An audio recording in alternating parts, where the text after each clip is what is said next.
Perkenalkan, nama saya Cici Leda Putri, NPM A1A/096. Dosen pengampu mata kuliah Bapak Isman MPD. Baiklah, di sini saya akan membahas materi tentang pemilihan dan penilaian bacaan pada anak. A.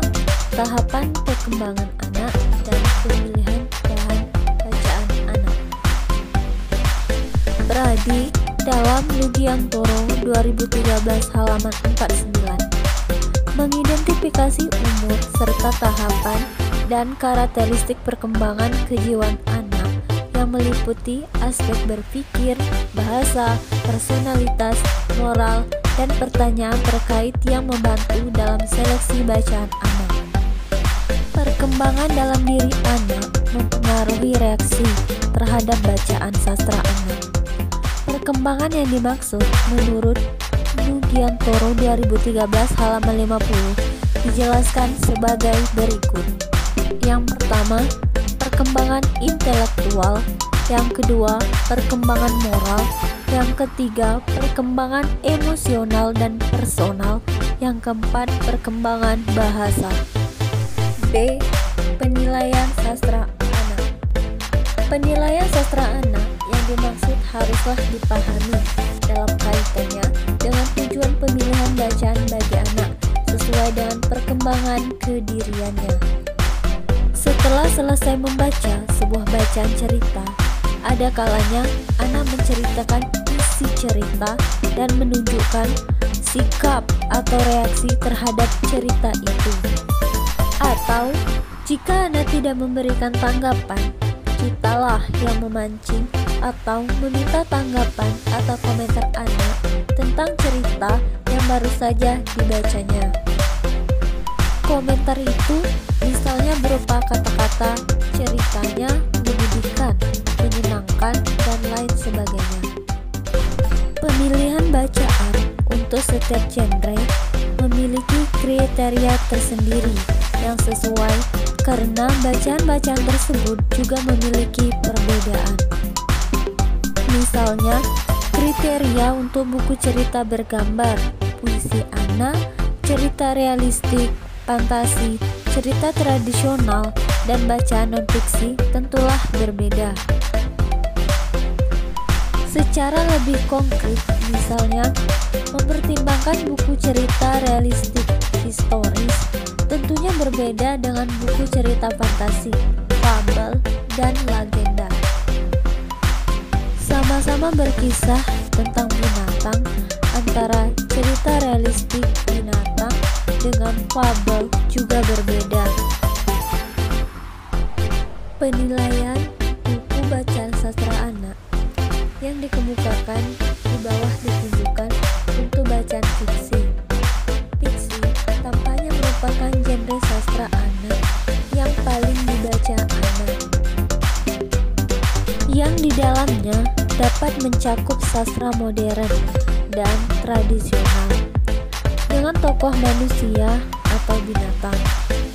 Untuk memilih bacaan sastra anak, kita dapat melakukan penilaian terhadap beberapa hal berikut yang mencakup keseluruhan aspek. Yang pertama, alur cerita.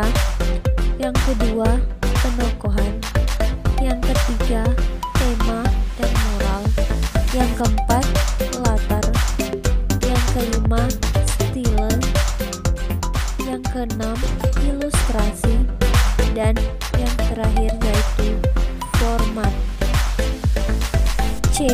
Pemerolehan sastra anak. Memperoleh bacaan sastra anak amatlah mudah.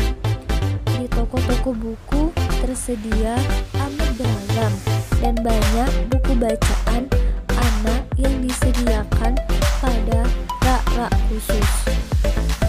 Buku-buku bacaan bahasa Indonesia maupun karya-karya terjemahan atau karya yang terdiri dari bahasa Indonesia Indonesia dan bahasa Inggris.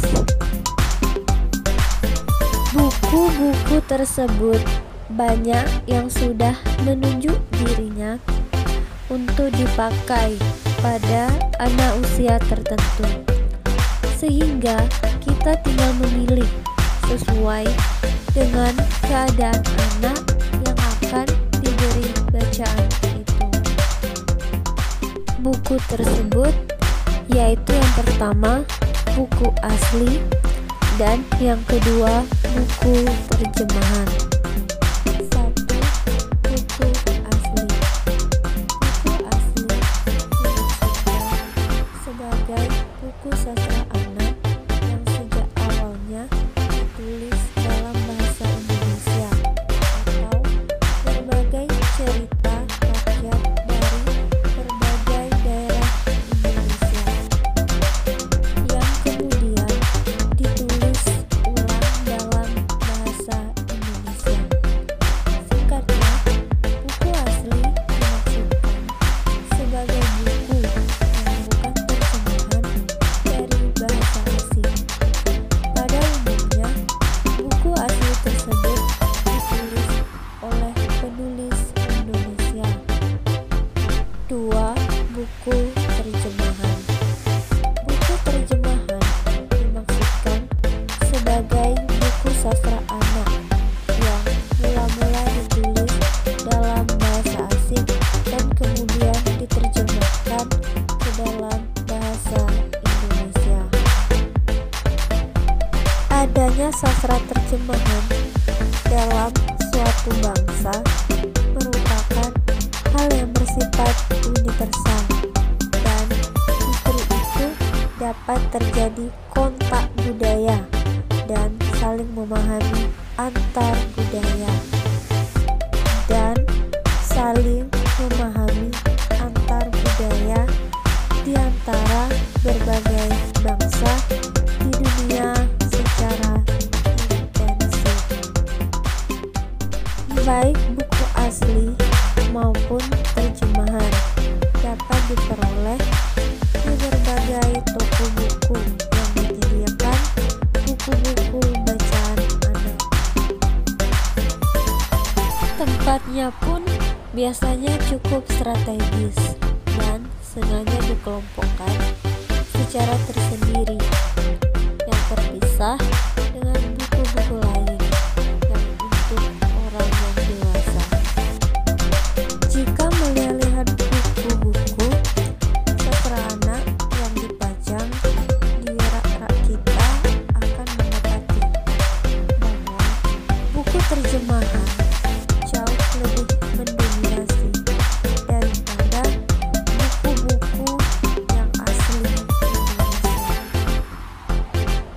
Hal itu sekaligus menunjukkan bahwa sastra anak benar-benar telah terjadi perhatian dan sekaligus kebutuhan yang universal.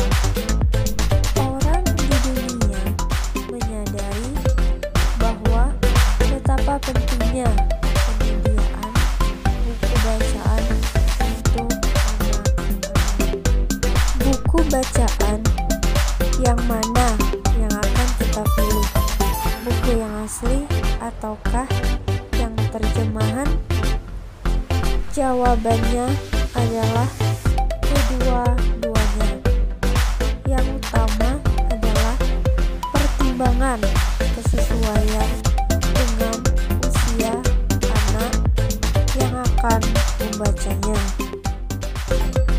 Keduanya sama-sama baik untuk memberikan sayap kepada anak agar dapat terbang mengembara bersama imajinasinya.